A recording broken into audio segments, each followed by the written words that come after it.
Kino or Toten is the most iconic zombies map ever made.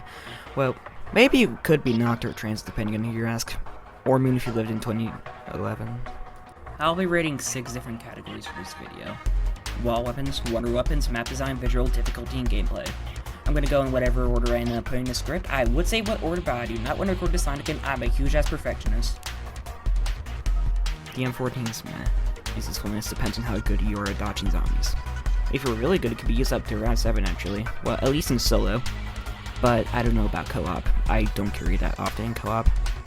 It could be used for headshots in round 2 if you ran out of M19 ammo to get points, and I think it's around round 3 where you can blow off a zombie's head and they'll still be alive when you need to get a knife kill, just giving you a really good amount of points. It starts falling off hard at round 5 though, but if you train that stage and you can make it to round 7 with it.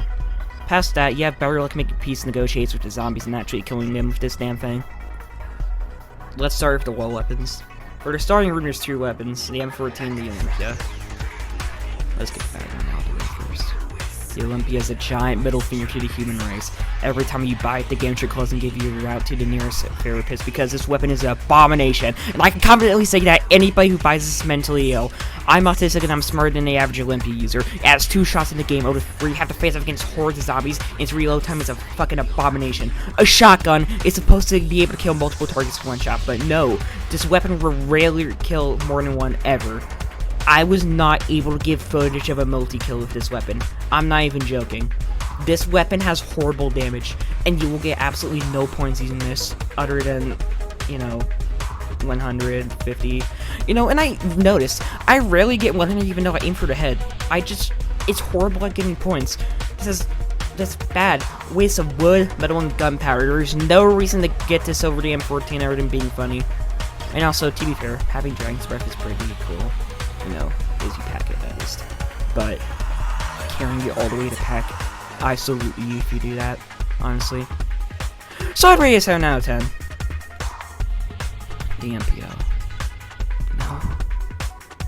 Let's have a moment of silence for the poor user of this thing. You have no fucking ammo, and it's located a door away from the best wall weapons in the map. Why would you ever get this? It has a ridiculously small magazine size and it's only good for gathering points. It's actually used in high round strategies for gathering points or traps. I use it during my round 50 run. To be fair, I have no idea if I uploaded that to YouTube though, so the stakeout.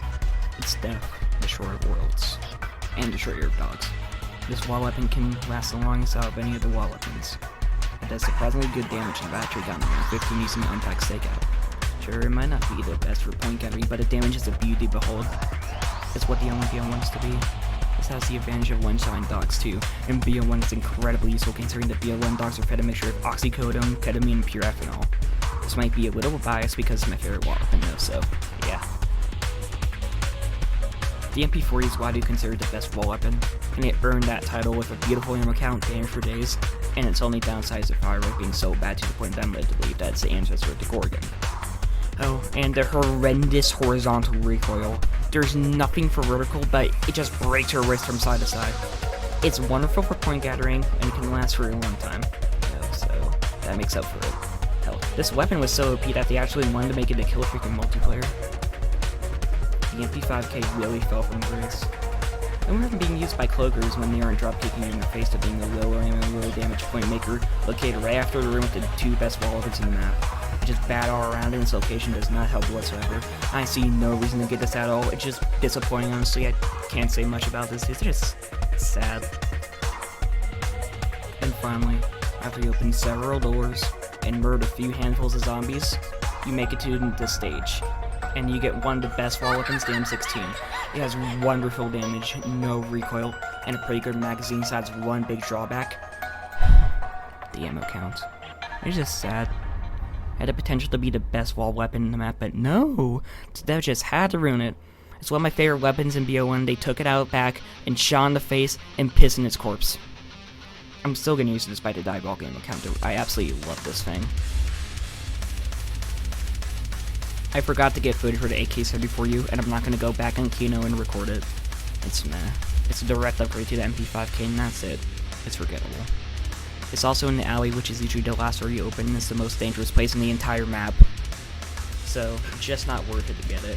While weapons are a 7 out of 10 for BO1. It has pretty good guns, and it's a half and half shit and sugar, I guess. Now let's move on to your wonder weapons, considering there's only 2 for the map. The ray gun and the thunder gun. The thunder gun, whenever you fire it, the gun in fact does not fire, or is a common misconception to think that. It actually streams every single Kokomo video ever made into the zombies' brains, making them flee themselves in intent to commit suicide and end their suffering. It's inhumane, but it does infinite damage, it's wonderful, and it can take out a full horde of 24 zombies if you shoot it right. Its only drawbacks are that it can't make power drops and you have to empty the magazine to reload.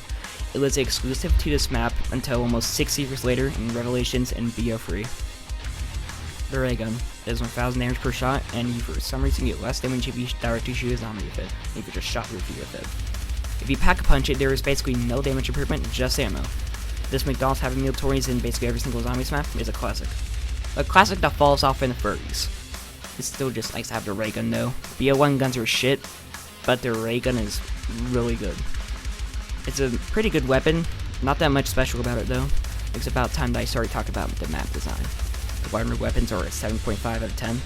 While there are few, the thunder gun is one of the best wonder weapons ever made. The spawn room, a nightmare no later rounds. At first glance it seems good for training, but it's a trap. It's pure hell to do it. If you train in a lower level, you're probably gonna get surrounded. If you train at a higher level, it's even worse. The zombies will basically just immediately do a fear and hunger death animation on you. The room after spawn is even worse. 3 angles in a small ass room in the first section, and the second section is just horrible if you don't use the trap or have the thunder gun. And the stairs are just nerve wracking. Hate is not enough to describe my feelings for the stairs. But at least it's pretty nice for camping. No, not the stairs, the second section though. The room with the stake on MP40 is not bad, but it's not good. The stairs kind of ruin the higher level of the room, and the lower is absolutely easy to get cornered in. Commonly up against a window behind the turret, so yeah, it's not good to stand whatsoever. Now the dressing room. No. Please no. There is nothing good about this room for training or camping. As soon as you go in there, it's a 50% chance whether you'll be coming out alive or not. The stage is the best area to be though. No matter what, you will have a ton of space to train and even camp if you didn't open the stage. Sure, if you want to live, you will want to be here, period. And the room right after stage, it's just not meant to be staying for more than 20 seconds. If the box is in there, then just quit. It's dressing room 2.0. And if you don't have a thunder gun, then it's over as soon as you enter this room. Now, the alley.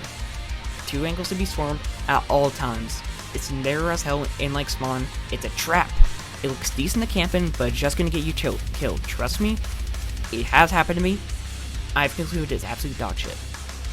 Fire trap room. Wonderful for camping. For one big reason, the fire trap. It's used in high round strategies, and that's how good it is. You should really bail as soon as the trap runs out though. I rate this map design a solid 6 out of 10. And with that, it's time for visuals.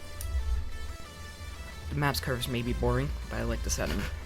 A few 30 minutes into watching Morbius in the middle of a normal town in Germany, with nowhere to hide except the sick-ass fire trap room and the feeder room.